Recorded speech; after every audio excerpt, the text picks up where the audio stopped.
C'est un serpent de mer dans l'océan de questions que se posent les dirigeants européens face à la crise sanitaire. Le passeport vaccinal pourrait-il permettre de relancer au plus vite l'économie? Le sujet est sur la table du sommet qui se tient depuis hier en visioconférence.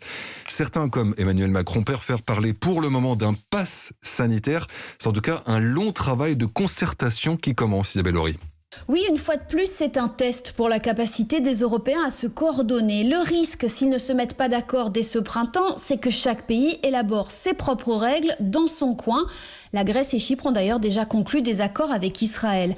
Donc les 27 doivent avancer sur le plan technique. Il faut mettre au point un certificat numérique qui soit valable dans toute l'Union européenne, sans doute en s'appuyant sur les applis nationales comme Tous Anti-Covid. La présidente de la Commission européenne a déjà mis en garde, il faut se dépêcher. Google et Apple sont sur les rangs pour proposer leurs propres solutions. Les Européens doivent aussi s'accorder sur une question de fond. Quel usage pour ce certificat? Pas question que le vaccin soit le seul sésame pour voyager, insistent Paris et Berlin.